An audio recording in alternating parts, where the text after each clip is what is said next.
is Kathy, and today I'll be continuing with the music arranging portion of the music theory material. But before I do, I wanted to tell you that because I have a great many videos now on many different topics, that I've decided to make several different video playlists so that it's easier to find the videos of greatest interest. So please check out my playlist page. Before you begin this section, it's important that you go through all of the basic of theory playlist material.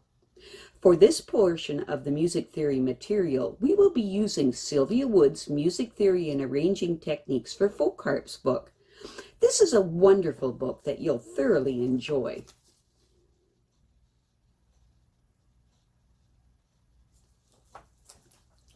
Today we will continue with chapter 12 of your book entitled Additional Chords. As we discussed earlier, every chord is made up of a root, a third, and a fifth. However, sometimes chords can have additional notes. Be sure your harp is tuned back to the key of C.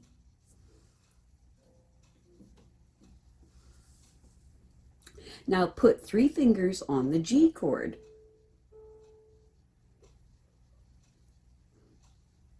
But don't use your thumb. Put the 4th finger on G, your 3rd finger on B, and your 2nd finger on D. Now put your thumb on the F, above the G. So now we have a root, a 3rd, a 5th, and a 7th. This is a G7 chord.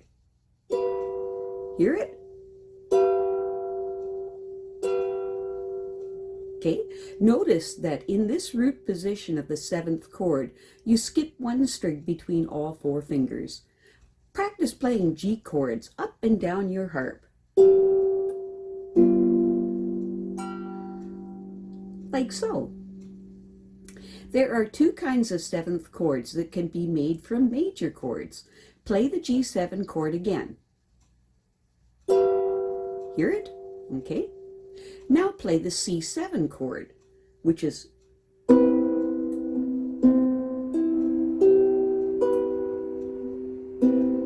hear it? Can you hear the sound difference? Now play the 2 of them again and listen to the 7ths.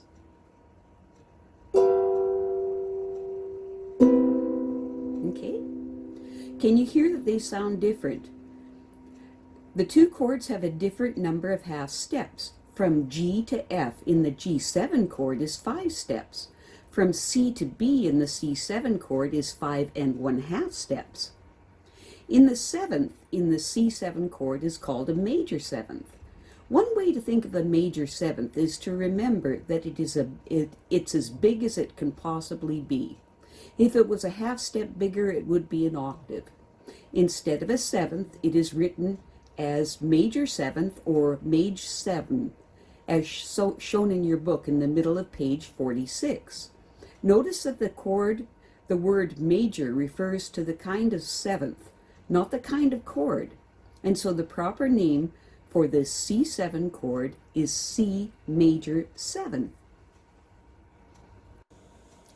The 7th in the G7 chord has several names. Sometimes it's called the dominant 7th or a flatted 7th. However, it is usually just called G7. And so if you see a chord that just has 7 written after it with no major, then it should be this type of a 7th. In this chord, the 7th is a full step away from the octave. As an example, in the G7 chord, the F is a full step lower than the octave G. This is the most common type of 7th chord in folk music, and generally comes on the 5 chord. That is, if you are in the key of C, your most common 7th chord will be a G7. If you're in the key of G, it will be a D7, and so forth. You can make 7th chords out of minor chords too. Try playing an A minor 7th chord. Hear it? And a D minor 7th. Hear it? And an E7, as illustrated at the bottom of page 46 of your book. Now, seventh chords can be inverted, just like regular chords. The root position of a G7 chord is, of course, G, B, D, F. The first inversion starts on a B. Second inversion starts on a D. And third inversion starts on the F. See?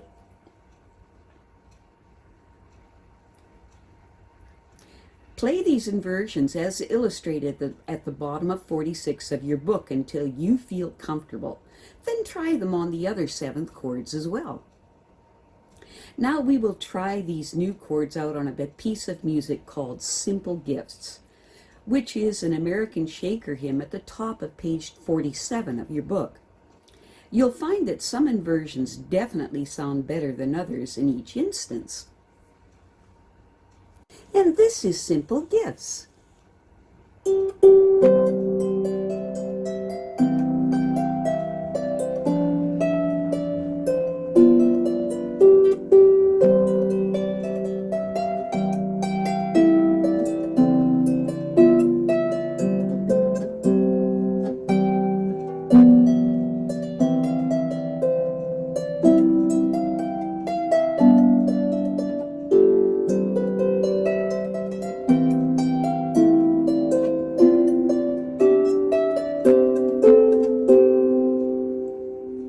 Great! Now you try it.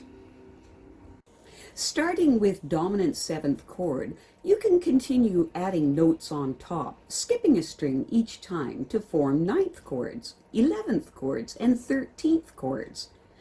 13th is as big as we go because it uses all 7 notes on your harp. For example, a G13 would be a G, a B, D, F, A, C, and E. And that's all the notes that you've got available. This is illustrated in the chart on page 47 of your book. However, an important thing to remember when you see these chords asked for in music is that you don't have to play all of those notes. When playing a 13th chord, for example, you can leave out the 9th and the 11th. Sometimes the melody will supply the added note. For example, suppose the melody note is an A, and the music asks for a G9 chord. All you need to play in the left hand is a regular G chord, and the melody will supply the 9th, the A. Using 7th, 9th, 11th, and 13th chords help add variety to your arrangements. Experiment with them and get used to how they sound.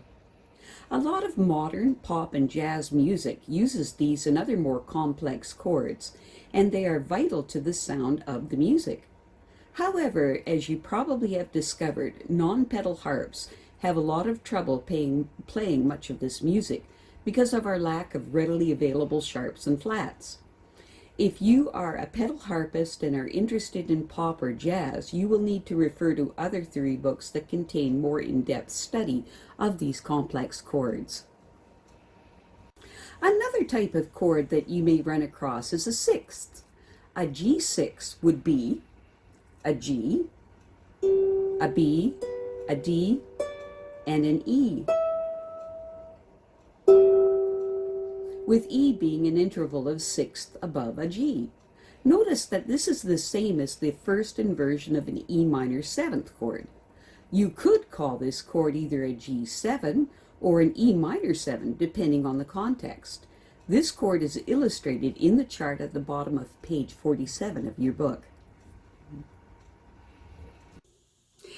I have a great many videos now on many different topics, and so I've decided to make several different video playlists so that it's easy to find the videos of greatest interest. So please check out my playlist page. Well, that's it for now. To stay up to date with my latest videos, make sure to subscribe to this free YouTube channel by clicking the red subscribe button right below this video. Take care.